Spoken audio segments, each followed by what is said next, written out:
কিসের স্বাধীনতা আনছেন আপনারা? তাই তো কিসের স্বাধীনতা বলেন তো? দ্বিতীয় স্বাধীনতা আনছেন, কিসের স্বাধীনতা? স্বাধীন দেশ কয়বার হয়? সিন্ডিকেট ভাঙবে না, সিন্ডিকেট বাপে ভাঙবে, ফাজলেমি। কিন্তু সেটা কতক্ষণ কন্ট্রোলে রাখবে এইভাবে? কন্ট্রোল এটা তো প্রশাসন পারে না কেন? সরকার পারে না কেন? কিসের সরকার বসাইছেন আপনারা? কিসের স্বাধীনতা আনছেন আপনারা? তাই তো কিসের স্বাধীনতা বলেন তো? দ্বিতীয় স্বাধীনতা আনছেন, কিসের স্বাধীনতা? স্বাধীন দেশ কয়বার হয়? কিসের স্বাধীনতা? স্বাধীন তো একবারই হয়েছে ৭১ সালে, সেই স্বাধীনতা ২৪-এ আবার কিসের স্বাধীনতা? যদি দেশ যদি দ্বিতীয়বার স্বাধীন হয় তাহলে আমরা জিম্মি কেন? কেন আজকে আমরা জিম্মি?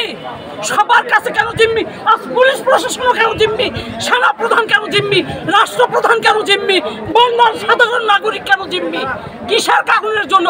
কিসের দেশ আপনারা চালান? হ্যাঁ, কি দেশ চালান? দেশ আপনারা তছনছ করে দিচ্ছেন। আজকে বলতেছেন দেশ, কিসের দেশ আছে? দেশ কি বাংলাদেশ আছে? শুধু বাংলাদেশটা নাম আছে, আর সবকিছু শেষ করে দিচ্ছেন আপনারা। আমার পরিচয়, আমি একজন মানুষ, নাম বলার কোনো দরকার না, আমি মানুষ। অবশ্যই অবশ্যই আমি একজন বাংলাদেশের নাগরিক, আমি বাংলাদেশের একজন মানুষ। আচ্ছা, আপনার কি মনে হয়? পরিচয় আমি মানুষ। আমি আপনাকে একটা কথা বলি, বিগত সময়ে আপনি এখন বলেন যে এই যে নতুন ভাবে আবার দেশ গড়ার পরে বিভিন্ন ধরনের সমস্যা হচ্ছে, বিগত সময়ে কি এই সমস্যাগুলো ছিল না? আপনি সাধারণ আরো কত জনগণ আছে তাদেরকে জিজ্ঞাসা করেন এই সমস্ত ছিল কিনা।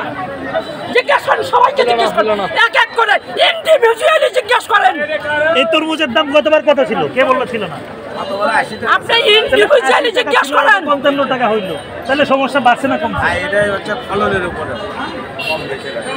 আপনি এক তরমুজের কাছে কেন আসছেন? চলেন, আমি বাজারে আসছি, চলেন বাজারে, চলেন আপনি তেলের বাজারে যান, চলেন তেলের বাজারে, তেলের গায়ে চলেন ডিমের বাজার, চলেন আপনি আমার সাথে, চলেন।